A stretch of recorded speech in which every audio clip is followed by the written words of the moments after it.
파리 생제르맹의 킬리안 음바페가 여러 구단의 관심을 받고 있는데요. 영국 매체 팀토크는 맨체스터 유나이티드와 리버풀은 음바페의 입찰이 언제 시작될지 알게 됐다라며 레알 마드리드는 마감 시한을 정하고 음바페 영입 전에 뛰어들 예정이다라고 보도했습니다. 이어 레알 마드리드는 1월 1일 음바페와 협상을 시작할 계획이다라고 덧붙였는데요. 스페인 매체 아스도 플로렌티노 페레스 레알 마드리드 회장은 1월 이적 시장이 열리는 대로 음바페 측과 협상을 시작할 예정이다라며 보스만 룰에 따라 레알 마드리드는 음바페와 6개월 뒤 계약을 맺을 수 있다라고 밝혔습니다.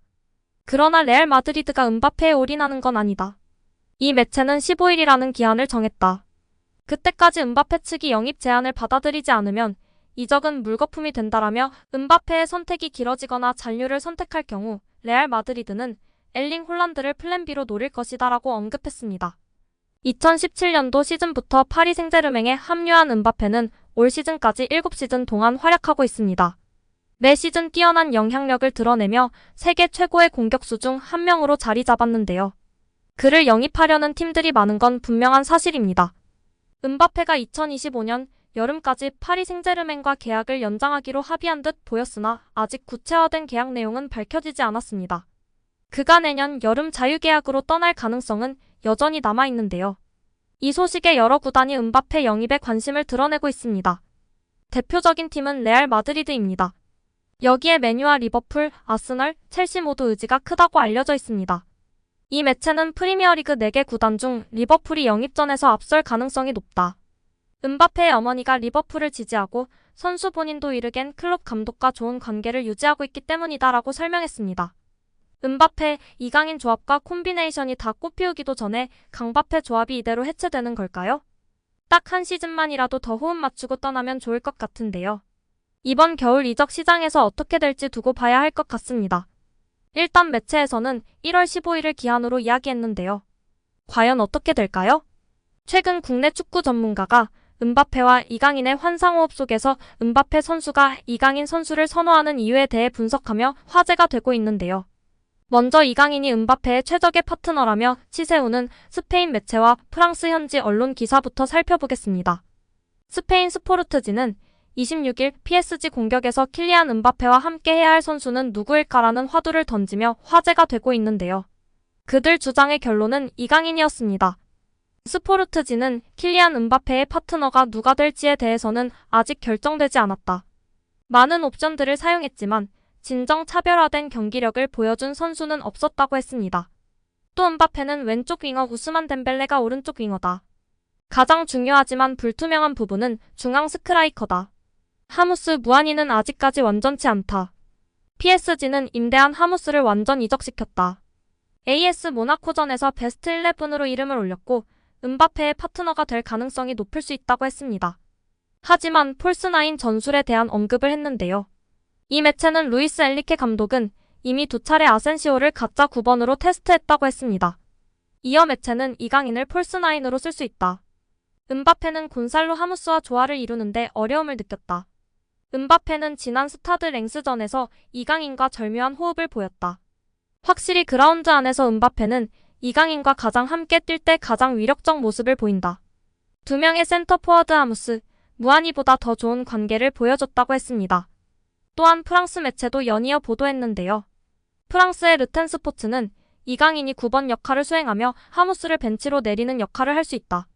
또 부상에서 복귀한 마르코 아센시오 역시 9번으로 나서는 시스템 변화를 루이스 엔리케가 시도할 수 있다고 보도했습니다. 프랑스의 RMC 스포츠 역시 엔리케는 앞으로 몇 주 동안 9번을 확정하려는 시도를 할 것이다. 이강인이 이를 위한 적합한 역할을 할 수 있다. 아센시오도 이 역할을 할 수 있는 후보다. 이는 하무스의 플레이 시간을 직접적으로 제한할 수 있다고 분석했습니다.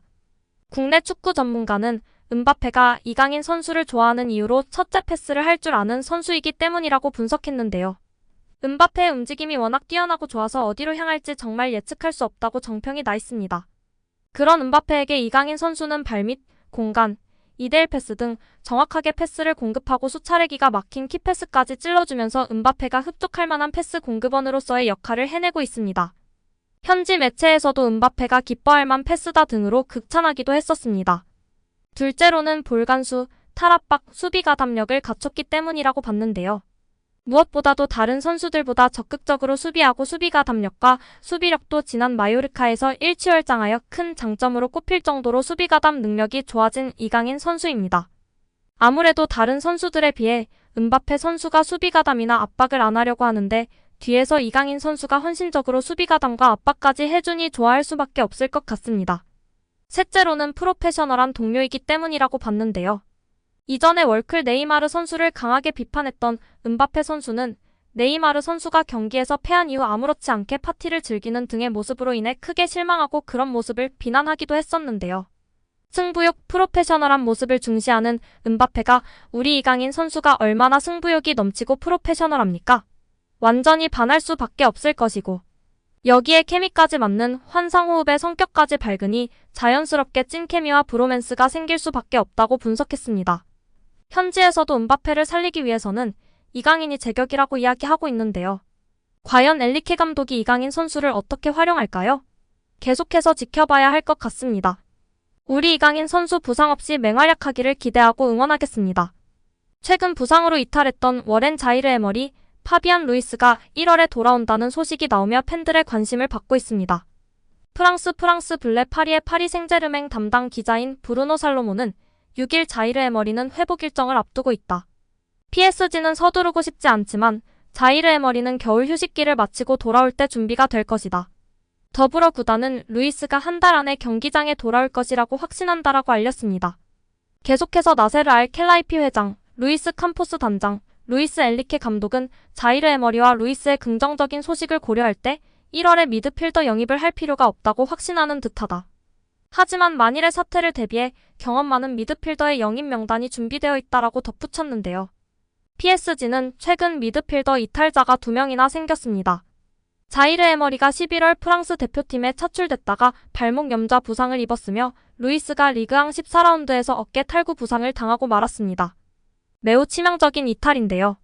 자이르 에머리는 공식전 15경기를 나서며 핵심으로 활약했고 루이스는 16경기를 선발과 교체 투입을 오가며 힘을 실었습니다. 이에 PSG 중원 뎁스가 갑자기 얇아지게 된 것인데요. 현재 가동 가능한 1군 옵션은 이강인, 마누엘 우가르테, 비티냐, 카를로스 솔레르 정도입니다. 셰르 은두르, 에단 은바페도 있긴 하지만 그 전까지 거의 사용되지 않았기에 제외하고 봐도 무방합니다. 자이르 에머리와 루이스의 공백 기간이 길지 않길 바랄 수밖에 없었는데요. PSG는 만일의 상황을 대비해 영입도 진행하려 했었습니다. 앞서 프랑스 르 파리지앵은 루이스 엔리케 PSG 감독은 1월에 경험 많은 미드필더를 원한다.